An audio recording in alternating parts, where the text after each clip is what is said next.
Constitution, we have already completed 3 key features. Now the fourth one is fundamental rights. इसको आगे पढ़ने से पहले थोड़ा सा बैकग्राउंड जान लीजिए। देखिए, जो गवर्नमेंट होती है वो 3 टाइप की होती है। एक तो होती है monarchy, second one is dictatorship and the third one is democracy. Monarchy में कौन रूल करता है? एक किंग होता है जो रूल करता है। सेकंड है डिक्टेटरशिप टाइप की गवर्नमेंट, जिसमें एक पावरफुल पर्सन होता है वो रूल करता है। Third one is democracy. Democracy में जो सिटीजन्स होते हैं, जो जनता होती है, उनका रूल होता है। और उनका रूल किस तरीके से होता है? 2 तरीके से वो अपना रोल अदा करते हैं और 2 तरीके से वो रूल करते हैं। कैसे? एक तो होता है डायरेक्ट और एक होता है इनडायरेक्ट। डायरेक्ट में कैसे? जैसे कि जो सिटीजन्स हैं, जो जनता है, उसमें से कोई भी एज अ कंटेस्टेंट वो खड़े हो सकते हैं और चुनाव लड़ सकते हैं, तो ये डायरेक्ट रोल हो गया। इनडायरेक्ट में किस तरीके से? इनडायरेक्ट में वो इस तरीके से अपना रोल अदा करते हैं कि वो रिप्रेजेंटेटिव्स को इलेक्ट करते हैं, और जो इलेक्टेड रिप्रेजेंटेटिव होते हैं, मतलब जो उनके चुने हुए प्रतिनिधित्व होते हैं, वो जनता के बिहाफ पर गवर्नमेंट को रन करते हैं और लोगों की बेसिक नीड्स का ध्यान रखते हैं। तो 3 टाइप के गवर्नमेंट होती है। हमारे यहाँ पर कौन सी गवर्नमेंट है? डेमोक्रेटिक गवर्नमेंट है। अब यहाँ पर एक क्वेश्चन ये राइज होता है कि जो फंडामेंटल राइट्स हैं, फिर इसकी ज़रूरत क्यों पड़ी? अगर हम यही कह रहे हैं कि लोगों का राज है, जनता का राज है, तो ये फंडामेंटल राइट्स या मौलिक अधिकार की ज़रूरत क्यों पड़ी? थोड़ा सा इसका भी बैकग्राउंड जान लेते हैं। देखिए, आपको पता है कि हमारे यहाँ पर पहले मोनार्की सिस्टम था। किंग थे, वो रूल करते थे। मिडिवल सिस्टम में, मिडिवल पीरियड में, जैसे कि आपको पता है कि दिल्ली सल्तनत आया, मुग़ल, फिर बाद में मुग़ल रूल्स आए, तो किंग का बहुत ज़्यादा यहाँ पर एक तरीके से वो कह सकते हैं कि मोनार्की सिस्टम था, मतलब किंग का अपना राज था। फिर आपको पता है कि 1600 में ईस्ट इंडिया कंपनी आई और ईस्ट इंडिया कंपनी ने ट्रेडिंग करना स्टार्ट किया। फिर 1757 से लेके 1857 तक उन्होंने यहाँ पर रूल किया। फिर आपको पता है कि 1857 में रिवोल्ट हुआ, जिसमें बहुत सारे फ्रीडम स्ट्रगलर्स आए, जिन्होंने ब्रिटिश रूल को इरेडिकेट करने की कोशिश की। फिर क्या हुआ कि ईस्ट इंडिया कंपनी का जो रूल था वो ख़त्म हो गया रिवोल्ट के बाद। फिर रूल किसका आया? फिर ब्रिटिशर्स का रूल आ गया। ओके, तो ब्रिटिशर्स ने रूल किया। फिर 1947 तक ब्रिटिशर्स ने रूल किया, 1857 टू 1947। फिर 1947 में क्या हुआ कि हमारा देश आज़ाद हुआ। अब क्वेश्चन यहाँ पर जो ये था कि फंडामेंटल राइट की ज़रूरत क्यों पड़ी, वो इसलिए पड़ी क्योंकि ब्रिटिशर्स रूल में भी और मोनार्की सिस्टम में भी लोगों के पास ना तो कोई फ्रीडम थी, इतना ज़्यादा एक्सप्लॉयटेशन किया जाता था, कंडीशंस बहुत ज़्यादा ख़राब थी, ना ही वोट देने का अधिकार था, ना ही अपनी मर्ज़ी से वो कोई जॉब चूज़ कर सकते थे। तो इसी वजह से जब हमारा देश आज़ाद हुआ, फिर जो कॉन्स्टिट्यूएंट असेंबली में 308 मेंबर थे, उन्होंने लोगों की नीड्स का ध्यान रखा, बेसिक नीड्स का, रूल्स रेगुलेशंस तैयार किए, डाइवर्सिटी को ध्यान में रखा, डिफरेंट टाइप ऑफ कम्युनिटी को ध्यान में रखकर कॉन्स्टिट्यूशन को ड्राफ्ट किया और फंडामेंटल राइट्स दिए गए। फंडामेंटल राइट्स एक तरीके की ऐसा एक सर्टिफिकेट है जो ये प्रोवाइड है हर एक इंडिविजुअल को कि उनकी इम्पोर्टेंस है और उनकी डिग्निटी का हमेशा ख्याल रखा जाएगा। तो इसी वजह से हमें फंडामेंटल राइट्स की ज़रूरत पड़ी, मौलिक अधिकार की ज़रूरत पड़ी। So the fundamental rights are the conscious of Indian constitution. Conscious का मीनिंग होता है हार्ट एंड सोल, और you can say that these fundamental rights are the more internal and most important part of Indian Constitution। कि हमारे भारतीय संविधान का जो कॉन्शियस पार्ट है, जो हार्ट एंड सोल है, that is fundamental rights. Fundamental rights को हिंदी में कहते हैं मौलिक अधिकार। Colonial rule had created a certain suspicion of the state in the minds of nationalists। अब जो colonial rule है, इसने एक संदेह पैदा कर दिया नेशनलिस्ट के माइंड में। और क्यों पैदा कर दिया और किसके अगेंस्ट ये संदेह पैदा किया? एक्चुअली कॉलोनियल रूल ने जो संदेह पैदा किया नेशनलिस्ट के माइंड में, वो किया था स्टेट के प्रति। ऐसा क्यों? क्योंकि देखिए, नेशनलिस्ट ने जब ये देखा कि जो कॉलोनियल रूल है, जो ब्रिटिशर्स हैं, उन्होंने अपनी पावर का मिसयूज़ किया। पावर का मिसयूज़ किस तरीके से किया? लोगों की कंडीशन बिल्कुल ख़राब कर दी, लोगों को फ्रीडम नहीं थी किसी चीज़ की, एक्सप्लॉयटेशंस होता था, टैक्स इतना ज़्यादा उनसे लिया जाता था, अपनी मर्ज़ी से काम कराया जाता था, डिवाइड एंड रूल वाली पॉलिसी कर रखी थी। तो कहने का मतलब है कि ब्रिटिशर्स ने अपनी पावर का मिसयूज़ किया। ओके, नाउ अब नेशनलिस्ट के मन में ये संदेह इसलिए आया, उनको लगा कि जब भारत आज़ाद हो जाएगा तो ब्रिटिशर्स यहाँ से चले जाएंगे, इनकी पावर को इरेडिकेट कर दिया जाएगा, इनके रूल को इरेडिकेट कर दिया जाएगा। तो अब जो ये पावर है स्टेट की, ये किसके हाथ में आ जाएगी? ये उन लोगों के हाथ में आएगी जो इलेक्टेड रिप्रेजेंटेटिव्स होंगे। तो यहाँ पर नेशनलिस्ट को ये सस्पिशन आया कि जो ये इलेक्टेड रिप्रेजेंटेटिव्स हैं कहीं ये भी अपनी पावर का मिसयूज़ ना करने लगें। तो इसी वजह से अब नेशनलिस्ट जो थे they wanted to ensure that a set of written rights would guard against the misuse of the state. तो इसीलिए अब जो नेशनलिस्ट थे वो क्या चाहते थे कि जो राइट्स हैं वो रिटन में हो, लिखित में लिखे जाएं सभी राइट्स, सभी अधिकार। क्यों? क्योंकि देखिए जो ये राइट्स हैं ये लोगों को एक सर्टिफिकेट प्रोवाइड करेंगे कि सिटीजन्स की भी इंपॉर्टेंस है, उनकी डिग्निटी की भी इंपॉर्टेंस है, उनकी राइट्स एंड जो डिग्निटी है उसकी सुरक्षा की जाएगी। तो इसीलिए अब रिटन राइट्स होने चाहिए ताकि जो स्टेट है वो अपनी पावर का मिसयूज़ ना कर पाए और जो गवर्नमेंट है उसकी आर्बिट्ररीनेस ना चल पाए। तो इसीलिए अब नेशनलिस्ट जो थे वो सभी राइट्स को लिखित में लिखना चाहते थे ताकि आज़ाद इंडिया में लोगों के साथ एक्सप्लॉयटेशंस ना हो जो ब्रिटिशर्स रूल के टाइम पर हुई। Now fundamental rights also protect citizens against the arbitrariness of the government and the absolute exercise of power by the state. अब जो फंडामेंटल राइट हैं, जो हमारे मौलिक अधिकार हैं, ये सिटीजन्स को प्रोटेक्शन प्रोवाइड करते हैं अगेंस्ट द आर्बिट्ररी का मतलब है जो मन मर्जियाँ होती है पावरफुल लोगों की वो नहीं चल पाएगी। जैसे कोई भी पावरफुल पर्सन आपको परेशान नहीं कर सकता अपनी मर्जी के हिसाब से, आपकी डिग्निटी के साथ खिलवाड़ नहीं कर सकता, आपको आपका शोषण नहीं कर सकता। तो उसके अगेंस्ट जो फंडामेंटल राइट्स हैं वो हमें प्रोटेक्शन प्रोवाइड करते हैं। And the constitution guarantees the right of individuals against the state as well as against other individuals. अब जो कॉन्स्टिट्यूशन है ये हमें अधिकार गारंटी करता है। देखिए फंडामेंटल राइट्स हमें प्रोटेक्शन प्रोवाइड करता है, कॉन्स्टिट्यूशन हमें गारंटी प्रोवाइड करता है किस चीज़ की? हमारे अधिकारों की, कि आपके ये अधिकार हैं, इन अधिकारों को आपसे कोई नहीं छीन सकता, ना ही कोई स्टेट में पावरफुल पर्सन और ना ही कोई इंडिविजुअल जो आपके आस पड़ोस में होगा। सपोज कीजिए आपके आस पड़ोस में किसी के पास पावर नहीं है लेकिन वो फिर भी आपको परेशान कर रहे हैं, तो आप उसके अगेंस्ट लड़ सकते हो। और ये जो प्रोटेक्शन आपको कौन प्रोवाइड करता है? Fundamental rights. और कौन गारंटी करता है इन राइट्स को? कॉन्स्टिट्यूशन। क्यों? क्योंकि जो ये प्रावधान है इसमें सारे मौलिक अधिकार लिखित में हैं और ये हमें एक सिक्योरिटी प्रोवाइड करते हैं। तो अगर आपके साथ कोई पावरफुल पीपल या नॉन पावरफुल पीपल आपको परेशान करता है, आपका शोषण करता है, तो आप उसके अगेंस्ट कोर्ट में जा सकते हैं और अपने राइट के लिए लड़ सकते हैं, अपने अधिकार के लिए लड़ सकते हैं। Moreover, the various minority communities also expressed the need for constitution to include rights that would protect their group. What does that mean? देखिए, एक तो होती है मेजॉरिटी ग्रुप, एक होती है माइनॉरिटी ग्रुप। किस बेसिस पर होती है? जैसे रिलीजन के बेसिस पर हो गया या फिर कास्ट के बेसिस पर हो गया मेजॉरिटी एंड माइनॉरिटी। तो जो मेजॉरिटी कम्युनिटी के लोग हैं वो माइनॉरिटी कम्युनिटी के लोगों को सप्रेस करते हैं, उनको दबाने की कोशिश करते हैं। तो इसीलिए जो वेरियस माइनॉरिटीज़ कम्युनिटीज़ है अब उन्होंने भी ये एक्सप्रेस किया कि उनको भी कॉन्स्टिट्यूशन की ज़रूरत है और कॉन्स्टिट्यूशन में उनके लिए भी राइट्स लिखे जाएं ताकि उन ग्रुप को प्रोटेक्ट किया जा सके। तो कहने का मतलब है माइनॉरिटी कम्युनिटीज़ जो अल्पसंख्यक समुदाय होते हैं वो भी चाहते थे कि कॉन्स्टिट्यूशन में ऐसे अधिकारों को शामिल किया जाए जिससे कि उनके ग्रुप की सुरक्षा हो सके, उनके ग्रुप को प्रोटेक्ट किया जा सके। सो constitution therefore also guarantees the right of minorities against the majority। तो कॉन्स्टिट्यूशन एक प्रोटेक्शन माइनॉरिटीज़ को भी प्रोवाइड करता है कि जो मेजॉरिटी ग्रुप के लोग हैं वो माइनॉरिटीज़ के साथ शोषण नहीं कर सकते, उनको परेशान नहीं कर सकते हैं। ठीक है। As Dr. Ambedkar has said about these fundamental rights and their object is twofold। तो डॉक्टर अंबेडकर ये कहते हैं कि जो फंडामेंटल राइट्स हैं इसके ऑब्जेक्ट्स के टू फोल्ड हैं। First objective is that every citizen must be in a position to claim those rights. That means कि जो भी हर एक नागरिक होंगे वो अपने राइट्स को क्लेम कर सकते हैं। जैसे कि फंडामेंटल राइट्स में आपको ये तो बता दिए कि क्या क्या अधिकार हैं, that you have right to equality, right to freedom, right against exploitations and other rights as well.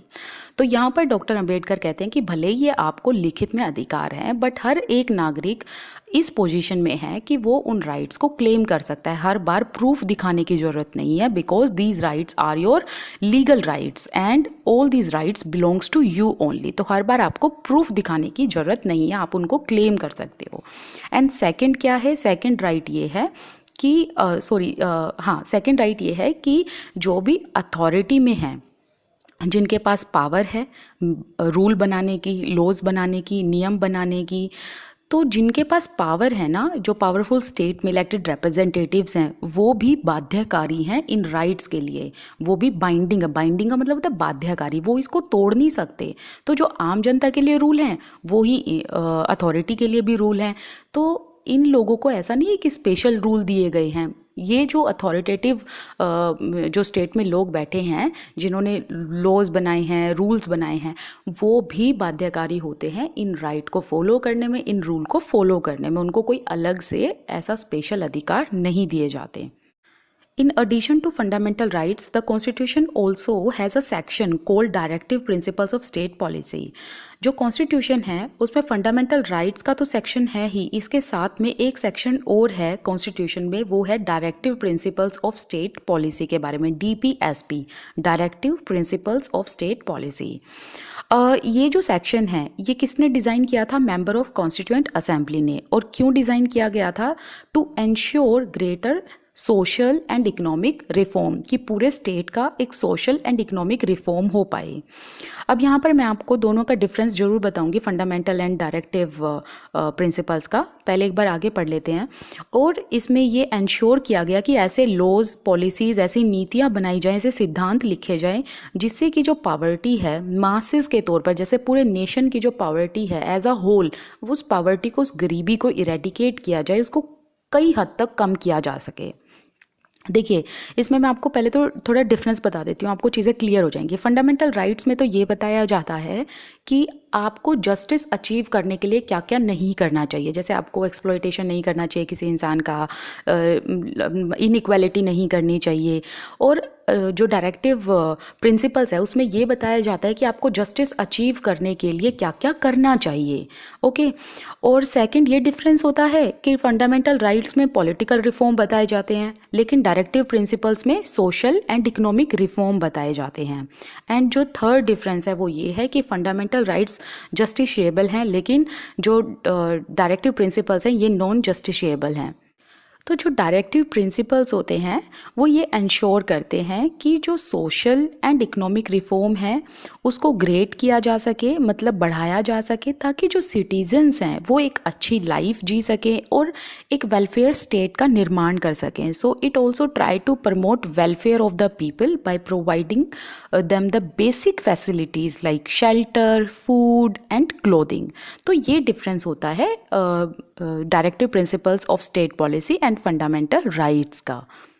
So all and all आप डायरेक्टिव प्रिंसिपल्स को ऐसे समझ सकते हो that the constitution has laid down some principles and some guidelines on which state has to work and state has to make provisions. जैसे कि example के तौर पर वीकर सेक्शन जो हो गए उनको कुछ फ्री लीगल एड प्रोवाइड कर देना, एग्रीकल्चरल डेवलपमेंट को लेकर कुछ हेल्प प्रोवाइड करना, मतलब जैसे इसमें लिखा हुआ ना कि सोशल एंड इकोनॉमिक रिफॉर्म, तो इसमें ये सब चीज़ें आती हैं। एंड जैसे equal pay to both man and women. But ये चीज़ भी ध्यान रखना कि जो ये डायरेक्टिव प्रिंसिपल्स हैं ये भले ही इन रिफॉर्म के लिए काम करते हों, इसमें कुछ provisions and principles and guidelines बताई गई हों, but all these principles and guidelines are not enforceable in the court, so no one can raise questions on it. जैसे कि फंडामेंटल राइट के लिए आप कोर्ट में जा सकते हैं, बट इसके लिए आप एनफोर्सेबल नहीं कर सकते कोर्ट में, क्योंकि आप कोई क्वेश्चन रेज नहीं कर सकते। सो इसके बारे में बस इतना ही ध्यान रखना। इस बुक के हिसाब से मैंने आपको बहुत ही ज़्यादा बता दिया है, इसको आगे हम बहुत डिटेल में पढ़ेंगे, तो जितना बताया है उतना इसके लिए अभी इनफ है, आपको बस याद रखना। तो अभी हम सभी फंडामेंटल राइट्स के बारे में वन बाय वन पढ़ेंगे। सबसे पहला पॉइंट है right to equality, that means समानता का अधिकार। सभी लोग इक्वल हैं कानून के आगे और कानून सभी लोगों को इक्वली प्रोटेक्शन प्रोवाइड करता है। इट डजेंट मैटर कोई रिच है, पुअर है, प्राइम मिनिस्टर है, आम जनता है, प्रेसिडेंट है, चीफ मिनिस्टर है, एमएलए है, सभी लोगों को इक्वली दर्जा दिया गया है कानून के आगे और सभी लोग कानून के आगे समान हैं और कानून सभी लोगों को इक्वली प्रोटेक्ट करता है। कानून किसी के बीच में कोई डिस्क्रिमिनेशन या बाइसनेस या पार्शलिटी नहीं करता on the basis of religion, caste, gender या फिर क्लास या race. Every person has access to all public places, that means every person has right to access to those places which are under government norms, चाहे वो playground हो, hotels हो या shops हो। और स्टेट किसी के बीच में डिस्क्रिमिनेशन नहीं करता, चाहे हम एम्प्लॉयमेंट की बात करें, एजुकेशन की बात करें या फिर स्कूल्स की बात करें। और अनटचेबिलिटी की जो प्रैक्टिस है वो तो ऑलरेडी अबोलिश की जा चुकी है, अब अनटचेबिलिटी को प्रैक्टिस नहीं किया जाता। सेकेंड पॉइंट है राइट टू फ्रीडम। इसका मतलब है you can put your opinions and you have right to freedom of speech and expressions. आपको अगर कोई नीति, कोई पॉलिसी नहीं पसंद आई है, you can raise your questions. अगर आपको किसी गवर्नमेंट का काम पसंद नहीं आया, you can put up your opinion as well and you can raise as many questions as you can and all those elected representatives are answerable to you, okay? And you have right to move freely and reside in any part of the country. आप country के किसी भी part में freely घूम सकते हैं और कहीं भी जाकर रह सकते हैं।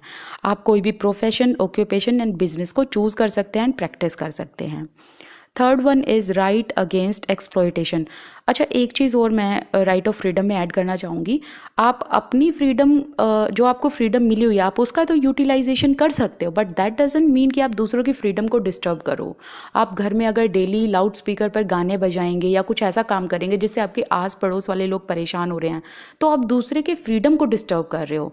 तो आपको यहाँ पर राइट ऑफ फ्रीडम में ये नहीं है कि आप अपनी आर्बिट्ररीनेस करें, आप अपनी मन मर्जियाँ करें।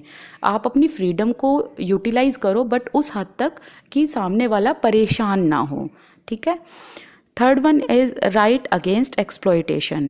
So under this right, Constitution has banned human trafficking, forced labor and children working under 14 years of age. तो कॉन्स्टिट्यूशन ने इन तीन चीज़ों को प्रोहिबिट किया हुआ है, मतलब बैन किया हुआ है, रोकथाम की हुई है ह्यूमन ट्रैफिकिंग की। ह्यूमन ट्रैफिकिंग का मतलब है कि इंसानों को खरीदा और बेचा जाता है, फिर दूसरी कंट्री में भेज दिया जाता है और उनको पैसों में बेचा जाता है। एंड सेकंड क्या बैन किया हुआ है? फोर्स्ड लेबर को, दैट मीन्स बंधुआ मजदूर। क्या होता है कि मजदूरों को पैसों की ज़रूरत तो पड़ती होती है।